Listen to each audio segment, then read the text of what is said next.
Hi,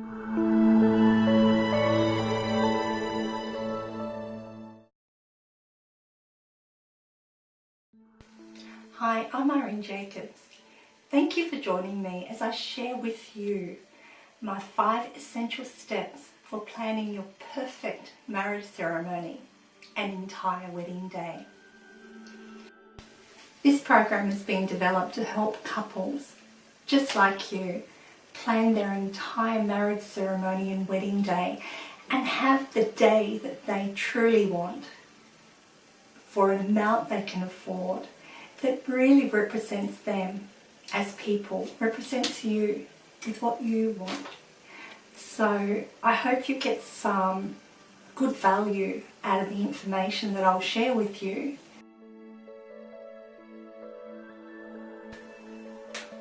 The program is broken up into 5 distinct parts. The first part is exploring the possibilities. The second part is documentation. Part 3, you'll be creating a vision. In part 4, it's your ceremony plan and rehearsal. And part 5 is the main event, your entire wedding day.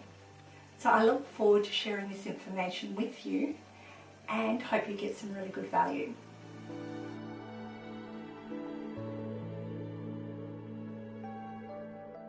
In part 1, exploring the possibilities, we take you on a journey throughout your wedding day where you'll make decisions on the type of areas that are going to be most important to you both, so that you are on the same page.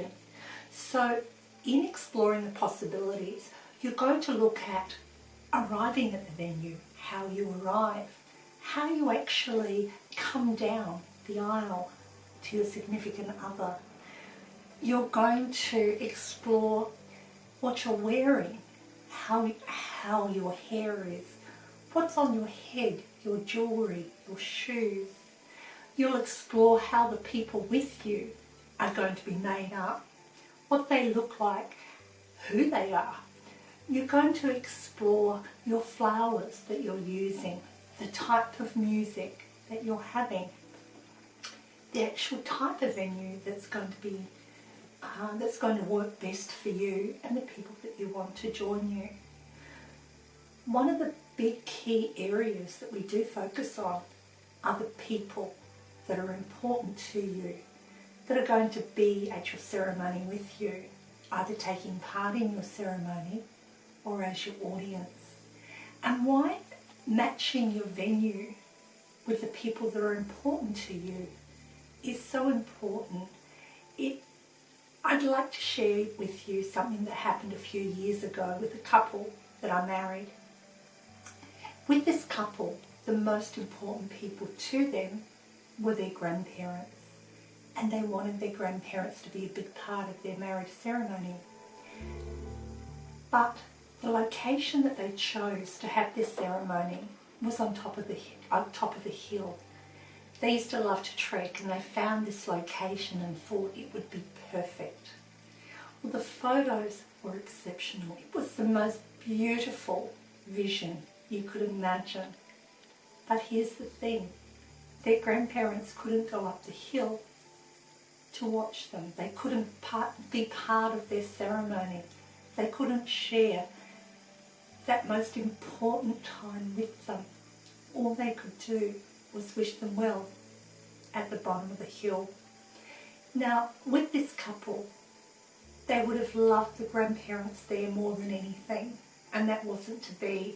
So if they could have changed one thing, it would have been the location of their actual ceremony. They could have actually gone up and had photos separately, but everything was organised around their idea of trekking. So one of the things when you're exploring the possibilities, you will look fairly closely at the makeup of the most important people to you and how they're going to work in your location that you're choosing.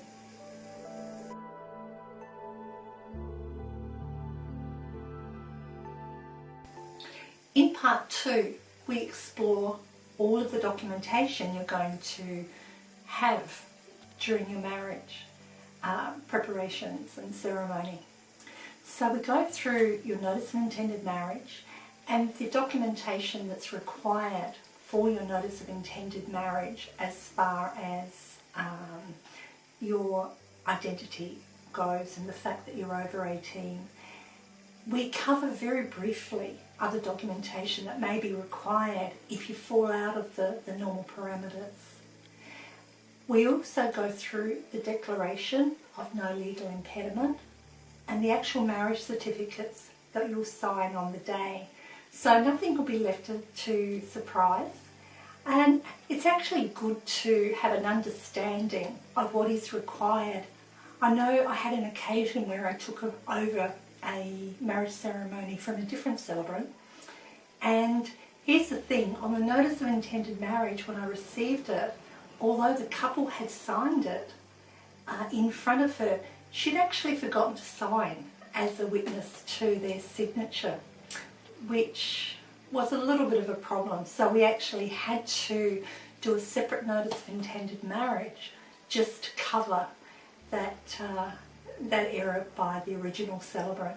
So it's really good to understand what is required because people make mistakes. So if you're aware of what is needed, you won't have any mistakes made on your wedding day.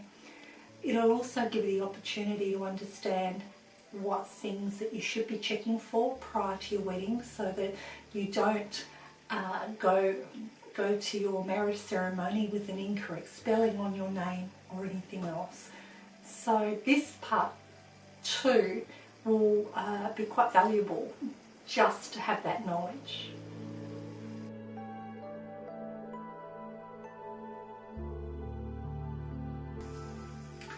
Our third part is creating your vision. When you're creating your vision, you're taking all of the elements that you decided upon in your first stage and when you were exploring possibilities, and you look at those and create a vision around fitting in to your decisions that you made. We go through budgeting.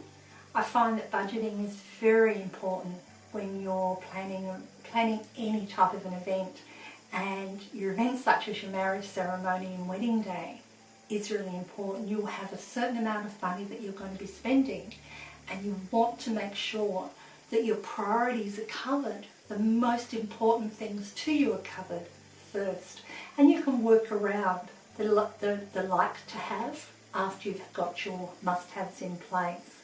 So budgeting is something that I spend a lot of time with a lot of people when I used to work in chartered accounting.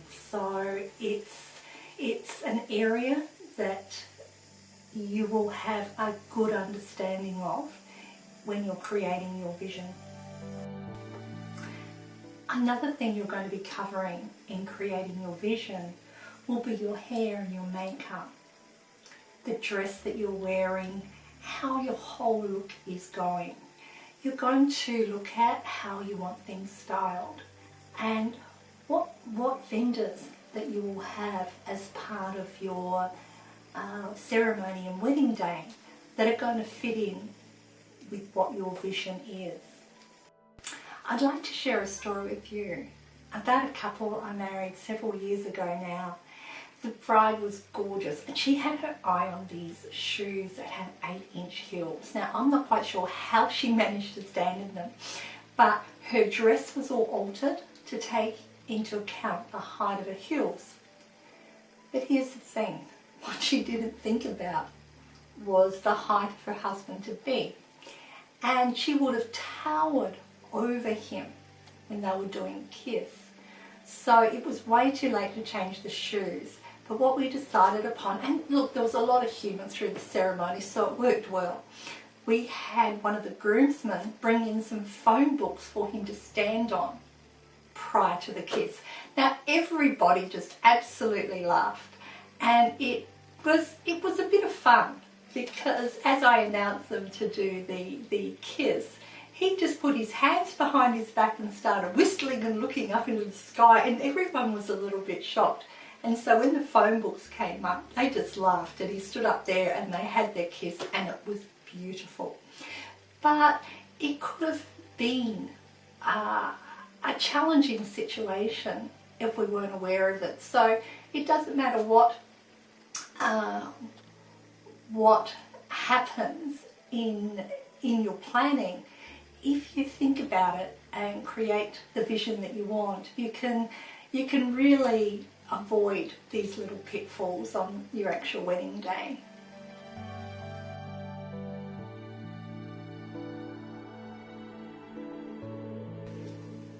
In part 4, we look at your actual marriage ceremony and your rehearsal. So this is all the planning for your ceremony itself.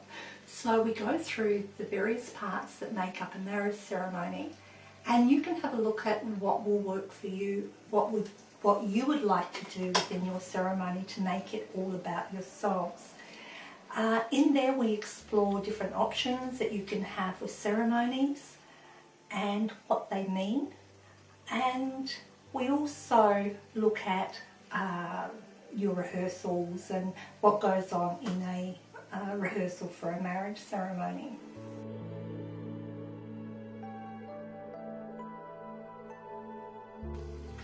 In part 5, it's the main event. It's your actual wedding day. Everything that you've planned for, so things should flow perfectly. But, there's always a but. Every wedding day can have things that just happen. I know with my daughter, she had a new zip put into her dress when she had an alteration done. She tried it on the night before and it was perfect. On her actual wedding day, when the zip was done up, it just broke. But she never panicked because she knew Mum would always be prepared. So out came the sewing kit that I'd taken with me, and we put sections of fabric into the back of the dress in line to cover up where the zip was going to be, and we just sewed her up. So problems were solved. It took a little bit longer than we anticipated for her to get dressed, which also then meant that the photos that she had planned to have weren't all completed because of the additional time, and she was a bride that was about 5 minutes late. So with all the drama that went on in that respect, it worked out really well. But being prepared for unforeseen things is always good. So we do run through in part 5 just a few tips to look at for the wedding day itself. And my biggest tip for everybody is always have a sewing kit. And if there's ever been alterations done, have some spare fabric that's been removed. But there are a lot of other things we cover too, like different products and things that you can use for children if you've got children on hand. There are a lot of tips and tricks that you'll find for your wedding day in part 5.